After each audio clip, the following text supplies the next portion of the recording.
Which monthly paying ETF from Nasdaq-100 is best for you? Well, today we're going to do a deep dive into 7 of the best funds to find out which type of investor is best fitted for each and every one of the funds. Hey everyone, welcome back to the channel. I'm Doug, the retirement guy, and today we're talking Nasdaq-100. That's right, the monthly paying ETFs that are booked to the Nasdaq-100. Now, there are a lot of different funds out there, and they all use the Nasdaq-100, but they all operate differently. So we're going to break down the strategies and the alignment of each and every one of them. We're going to go underneath the hood to find out how good they are and what they're able to do. We're going to find out how each fund generates its income, the risks, the sell-offs, the trade-offs that we have, and which type of investor this one actually fits to. We're not going to declare a winner. We're not going to say, hey, this is the best fund out of them all, because everything fits differently to different systems. So I just gonna put that out there. We're not picking that winner, but we're gonna give you details of all. I believe we have 7 of them for you today. Let's get into today's video. I think you're gonna like this one. Important disclaimer, this is for educational purposes only. Distributions are not guaranteed, yields are subject to change, investment involves risk, and we'll be talking about return of capital. But I just want to make sure everyone understands, I am not a financial advisor. If you need financial advice, always contact a professional for tax purposes and for financial choicing. So let's get into today's video. Let's take a look at our first fund, and that's going to be QQQI, the NEOS Nasdaq-100 High Income ETF. Now, this is the fund, and I'm going to be upfront and tell you personally, I love this fund. I am invested in this fund. It fits my everything I look for. And this is a tax-aware monthly income strategy. That NEOS Investments provides the Nasdaq 100 exposure with an actively managed option strategy for monthly tax-efficient income distributions.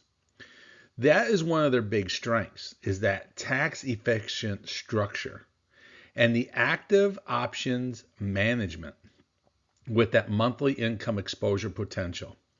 The trade-offs, bull market upside limitations. So it's not going to have the big runs in bull markets because of the capping of the strategy. The variable monthly distributions and may include some return of capital for tax purposes, but also making sure that they have a consistent or continuous distribution potential across the board. Now, this is going to be rated best for tax-aware income, retirees like myself, option management experience. You know what? I have a little bit of option side of it, but it's really that I have a manager there. I'm paying a manager to do it. And it's for long-term income planners. Definitely fits me very well. The key features of this one is the Section 1256 contracts that are used. And if you're not familiar with those, in the upper right-hand corner, I tell you the tax-efficient way is about 60% of the options gains are set at long-term contracts, 40% on short-term. And what does that mean? Long-term is set up in a totally different tax way. Now, I'm not a tax expert, but I believe it's going to be a 0%, 15%, and 20% capital gains taxes. Short is going to be higher. So majority of your income is going to come to you in a basically long-term category. Now, the active management optimizes the income and the risk across the market cycles. And that, as I said before, that monthly distribution kind of gives you that potential for that regular income, and it's directed by the Nasdaq 100. The performance of QQQI in this fund, you look at since inception, they have an average of about 20.05%. 1 year, they're at 18.63%. Let's get underneath the hood of this one and see how well it actually does perform. And the QQQI, you look at $7.52 billion.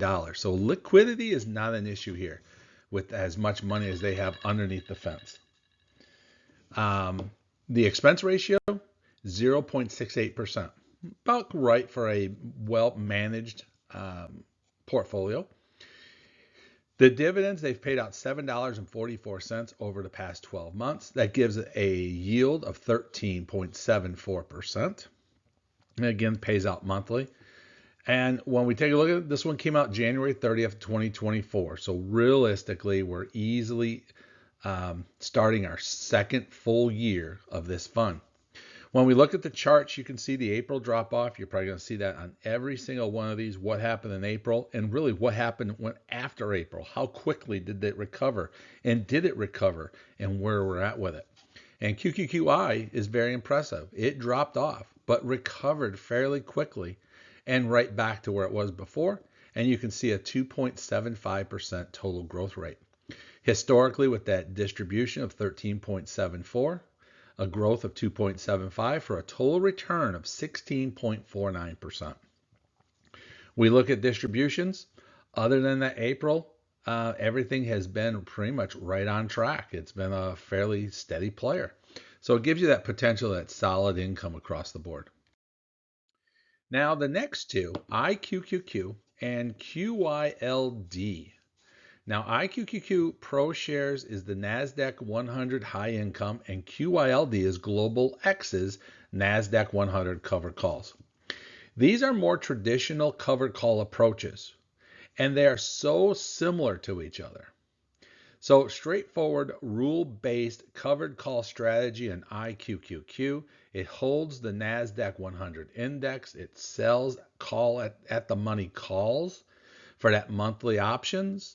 And it's very transparent and predictable approach. The QYLD uses a systematic covered call approach with long track record. It holds the full Nasdaq 100. It sells at the money calls for that monthly, and is strong income in sideways markets. So when we take a look at IQQ's performance, you can see since inception 18.40%, 1 year 17.63%. Now QYLD does not do as well, but you also got to remember this thing has got a lot longer legs and a lot longer history to work with. And you can look at since inception 8.32%, 9.39% for 10 years, 7.41 for 5 years, and 9.31%. So let's get underneath the hood of these two and find out why, if they're so similar to each other, why do we have such a difference, almost a 10% difference between the two funds in their performance. IQQQ ProShares, well, starting off with $347 million in assets, 7.77 million shares outstanding, $4.60 in distributions. That gave them a yield of 10.26% over the past year. Now remember, as I said earlier, that all these numbers can change in a matter of minutes. Nothing is guaranteed. So these numbers can change fairly quickly. This one came out March 18th of 2024. So again, we're closing slowly into a 2-year mark with this. 10.26 yield, 4.53% growth. We look at the chart, you can see the drop off of April. Recovering out of April is what we're trying to see, and it's done fairly well for a 14.79% total return. We look at the distributions. Distributions fairly level, fairly straightforward at about 10 cents per month. Now they do have some big jump offs, and it's crazy. You saw the big jumps in April this time, because of the volatility that it was playing with. Now we go to QYLD, the Global X Nasdaq 100. $8.24 billion in assets, so they have plenty of money to work with. Expense ratio 0.61. 464 million shares outstanding. But here's the difference. Look at the dividend, $2.04 for an 11.46 dividend yield. Now it has not recovered as quickly as the other funds since April. You can see it came out and it kind of flat-toed at that $17 point, and slowly we turn and slowly we increase up to that $17.81 price point. That's given it a 3.02% loss, which gets its total return down to $8 or 8.44%. Now, I will also look at this and say, here's a big thing that QYLD loves to do, is in December, they love to cash out and basically I call clean out their drawers. So they use a system where they pay a flat, basically a flat percentage or a flat fee as a dividend. So you look at about 17 to 18 cents, somewhere right in there, every month all the way through. And then in December, if they've had a great year and things have done well, they'll do a big cash outlay of, you see in 22, it was 50 cents. In 25, it's about 35 cents. So if they have a great year, they'll do a big payout at the end of the year, which raises their yield, and it gets a lot of people's attention. But you don't get that unless you hold for the whole 12 months. So now we get into the Defiance, QQT, the Defiance Nasdaq-100 targeted ETF. I've always been interested in these targets. And we see it in a lot of different ones. We saw it in the S&P 500. We see Vista shares doing a lot of targets. We see YieldMax doing these targets. So what is a target? Well, it's an actively managed ETF with a clear mission to generate a high income annual income target. So it just means it's a goal. It's what they're shooting for. And these guys are shooting for a 20% return. So this one employs option credit spreads of the Nasdaq-100 exposure to achieve that goal.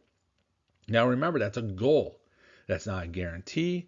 That is not established. That is just basically saying, I'm going to do 20% this year. Let's see how close I can get. So the strengths, it's a very high monthly income target exceeding that 20% annually. It's actively managed that allows for dynamic adjustments to market conditions. I personally love actively managed funds because they can make changes. They can make the human changes as the market changes. It's designed for investors seeking maximum cash flow to their portfolio.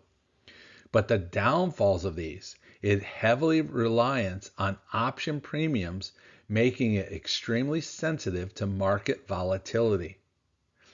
Distributions may include return of capital, which can reduce the fund's NAV over time. So this one's not always designed to use return of capital as a tax break or a tax setup. It's using it to help control that distribution on a monthly basis. Now, NAV can be more volatile during periods of market stress due to the credit spread. When we look at the performance of this one, and you can see since inception 12.74% and 1 year 13.13%. So they have not achieved that 20% target because it looks like to me that they probably had some NAV loss which took away from that 20%. Let's pop the hood on this one. Quickly, $37 million in assets. The expense ratio, though, is 1.20%. Now, I will tell you all of the numbers that we give you includes these expense ratios, but what this says is 1.2% of every dollar that you invest is going into operations, not into investments. So that is it's kind of on the high side for these type of funds. There's 2.13 million shares outstanding. Distributions, $3.71 for 12 months with a 21.12% dividend yield. So technically, they are right. They hit their target. But when we take a look at what did they happen to the fund, that April drop-off, they had some good recovery, but not back to where they were. They were up above $19 a share. They only at one time since April 2nd were they able to get to above that $19 price point. So realistically right now, they're balanced out. They're smooth. So you really can't say there's NAV erosion. What you can say is they just had a bad market adjustment in April. They've maintained to where they're at, but they lost 8.64% if you bought this at the beginning of the year. So your total return would be 12.48%. Now this is one that I stop right here and say, why do I always talk total return? This is a great fund to really talk about this. If you sit back and say, I'm getting 21% dividends, yield distributions from my fund of QQQT, you're technically right. But you're not telling the whole story because you've lost 8% to get that 21. It's like going to Vegas when you bet on a machine and you say, oh my God, I won $1,000. How much did you put into the slot machine to get that $1,000 back? So realistically, you actually taking out your losses, you're really making 12.48% total return versus 21. Now, this all depends on when you bought. If you bought in April 2nd, you're going to have a positive gain and you'll be well over a 21% yield. But, that's market timing and we can't always predict that. When we look at the dividends, you can see it's got a little up and down period. You can see that the dividends finally followed the track history, that little spike in March. You had a spike here in dividends. You had a drop off in April. It's recovered back up and been fairly steady across the board. Give you about 30 cents per share per month, as low as 27.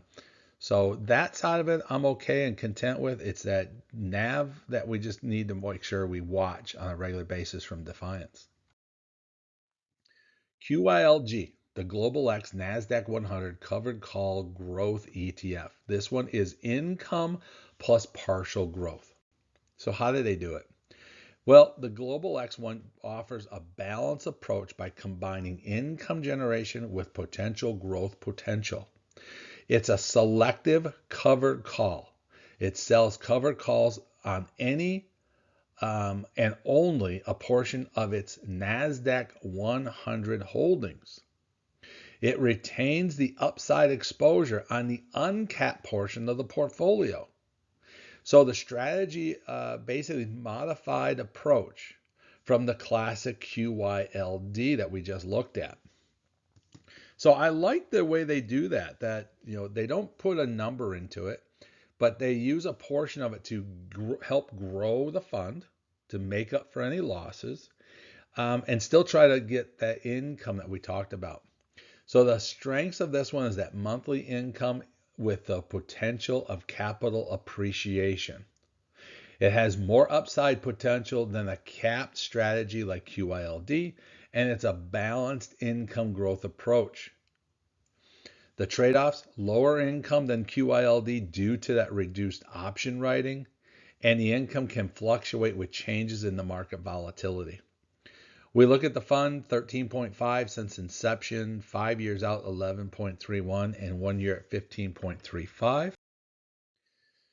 Popping the hood on this one, $130 million in assets. It had this one I like here, the expense ratio, 0.35%. Very, very slow on this one. Paid out $4.89 in dividends, giving you a 17.78%. So we're seeing about a 4% difference between the two Global X funds.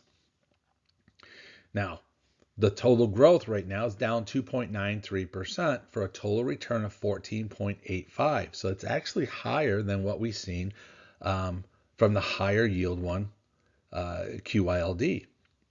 So what's going on here? Well, we see the April 2nd drop off. We've seen the recovery. It got all the way back, actually plus higher than it started at. But in just the last end of 2025 at the 26th, we've had a major drop off in 2026, which is basically took it almost just a hair over $2 drop off into the fund. Now, part of that is investors taking their money and running because it is tax season.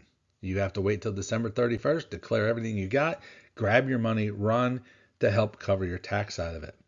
Now, this is another fund that does some strange things, and I'll tell you why I say strange. it's more of, it's a way I don't prefer having it. I want my money up front. These guys give you a fairly flat distribution. Okay, and then at the end of the year, they do the big cookie jar cleanout. You look at the December of 25, they cranked out almost $5.50 distribution. You turn around the next year, they did a $2.77 distribution. That's almost half of what the fund actually paid out. So this is a fund here that, you're going to get pennies, you're going to get a little bit each and every month, and then at the end of the year, you're going to get massively rewarded. So a lot of people will talk about, hey, this is a fund that I buy at the end of the year, which is probably what you're seeing on the board right now. You'll see it, you buy it at the end of the year, you'll hold it till you get that huge dividend, and then you turn around and sell it off because you don't want to hold your money into it. It is an option, it is a way of playing it, but honestly, this is what you got to look at when you pop a hood on one of the funds. Now, this fund's been going for a little over 4 years. It's closing in on its fifth year. It has closed in on its fifth year. It's working on its sixth year operations. So 2 more funds we combined, QRMI and JEPQ. Now, these are the risk managed conservative options. Now, QRMI is the Global X Nasdaq-100 Risk Management Income ETF. It does have the Nasdaq-100 exposure. It does do covered calls at the money call options sold to generate the income, but they have a protective puts. So they're doing the opposite of the covered calls. They're selling the put side of it 5% out of the money put options to limit its downside. This gives you a smoother performance in bear markets with built-in downside protection. But you look at the numbers. The numbers are ridiculously low in a covered call strategy. 1.44% since inception, 3.40% in 1 year. Now, JEPQ, the JPMorgan Nasdaq Equity Premium Income, very similar that it does the Nasdaq-100, so it's got full exposure to it. It does equity-linked notes. So this is structured notes designed to deliver fixed returns. It does have that lower volatility and has a more predictable income with strong risk management focus. Now you see the big difference, 16.52% since inception, 15.37% after 1 year. Pop the hood on these guys and we'll find out. $16 million in the Global X QRML and an operating expense of 0.61 million shares outstanding, but they paid $1.97 in dividends, which was great, 12.23%. So I'm very impressed with the dividends that you're getting from it. But when we take a look again, the total growth side of it, this one had not only the April drop off, it had a big drop off in March and then a bigger one in April, and it just never, ever really recovered. It's gotten down to that flat bottom around $16 a share, which gave it an 8.53% total growth, which gave you a total return of 3.70%. This is why the fund looks horrible. Dividends look good. Total return looks 3%. It's not great because of the 8% drop off. Distributions very steady across the board at 16 cents. It's been out there since almost July 22nd or 2022, not 22nd, but July of 2022, paying out about that steady 16 cents. Now JEPQ, another fund that I personally do own, $32 billion on their assets, 0.35% expense ratio. Now this one paid $6.12 dividend with a 10.44% yield. This one came out in 2022, had a total growth of 3.28% for a total return of 13.72%. So the fund, it's a nice fund. April 2nd drop off. Look at the line. You can almost draw a straight arrow going up on that fund. Now look at the distributions and the dividends. It is a little bit spotty. It is bouncy. It is up, down. You can't really, come up and say, I'm going to get 10 cents, 30 cents, 40 cents each and every month. You don't know what your number is going to be because it is kind of a roller coaster from, I see, as low as 35 cents up to, just a hair over 60 cents. So there is a big difference in what you're getting on a monthly basis. So it's a little harder to judge and base, but this one here is in so many retirement funds that you just learn to work it through.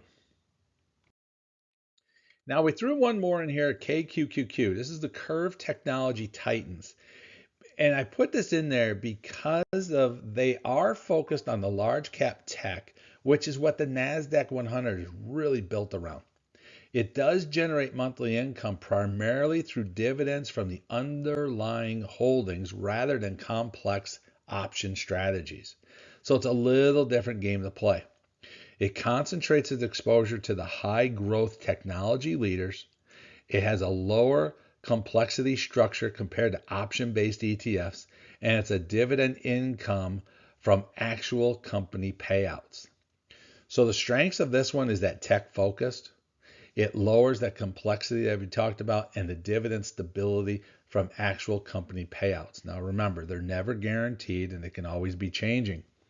The trade-off is going to be a lower yield compared to the aggressive option-based ETFs, the sector concentration risk in the technology sector only, and the income variable based on the company's dividends policies.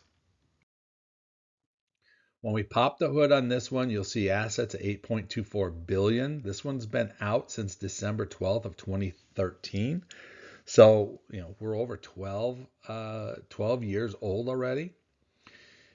They've paid out $2.04 in distributions for an 11.46%.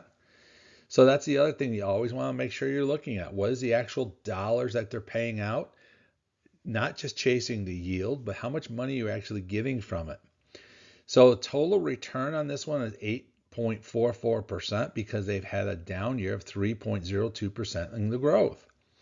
When you look at that chart, April 2nd dropped off. It did recover out of April 2nd, but never to the points it was previously. We're still down to that $17 range. It is slowly climbing because of the comebacks of some of the things like Google and Apple have come up there a little bit, but it takes a long time for this one to recover totally because of the way it's marketed.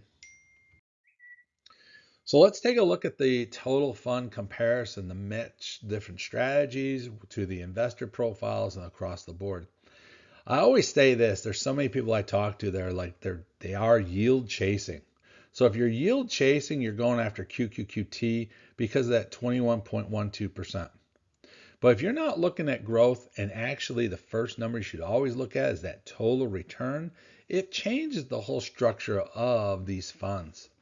Now I put it into two different areas. You have it just straight out in an Excel spreadsheet on the top, or we put it into a bar chart at the bottom so you can see almost literally, what is it that you want. Your yield is in blue, your growth is in brown, and your total returns are in gray.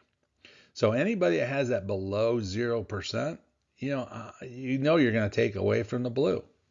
So across the board, QQQI, I think overall has that great total return of 16.49%. Does it have the biggest growth? No. But it definitely, as a combo of yield and growth together, 16.49. IQQQ is 10.26 with a 4.53 growth for a 14.79%. Now QYLG actually beat it by that 17.78% with that negative 2.93% growth at 14.85%. Now remember, these numbers will all change. These numbers can always be different. Basically, it works off of, a stock price goes up, goes down, does that 100 times a day. So these things can always do that. It's basically setting it down at the time that we snapshot it to give you an idea. But these are tons. QYLG, definitely an interesting one. With that big yield and a little smaller growth, could it fit in a portfolio? Definitely. IQQQ, probably a little safer bet with the yield versus the growth. And QQQI, I think, is all around just a nicer total package. Now, these are not recommendations. It's just my own take on what I see on a screen. So investor profile is matching the guide. So who does this really match up to? Who's who and who's what and where are you going? And it starts off with the tax awareness. Now, there are a lot of different funds, use a lot of different tax advantages, but I think overall QQQI has got the best total package with that optimized tax returns with that Section 1256 contracts. But always remember, talk to a financial advisor or talk to a tax professional if you're trying to make things work for a tax portfolio. Maximum the monthly income, if you're looking for just the maximum out all the way through, QQQT is probably where you want to head. Risk management income, it's that safer bet, that downside protection is the JEPQ. The predictable covered calls, this is where we have those. IQQQ and QYLD have that predictable income side of things. And then the income and potential growth, QYLG. And the tech focused. If you want all tech, you want to dial in that tech thing, KQQQ is where it's at. So really the key decision factors come into is what's your risk tolerance, what's your income needs, what's your time horizons, and what are you comfortable with in options. These are all the pieces that we try to put together in this presentation to give you of opening your eyes up to all these different Nasdaq-100s, which one fits the best. I know what fits me, but I can't tell you what fits you because everyone's different. So the key takeaways, there is no single best ETF that's out there. There's not one size that fits all situation. Only the right tool for the right specific investment needs. Align your goals. Okay, align up with your goals. Choose the base on your financial goals, risk, and investment horizons. Understand the trade-offs. So the next steps I tell everybody is conduct your own research. That's the number one thing. Don't just take a YouTube video. Basically sit down, do your own research. Seek professional advice and monitor and rebalance your funds on a regular basis.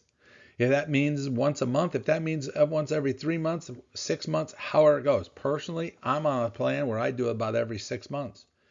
So, come July, I'll be doing things and saying, hey, I'm rebalancing.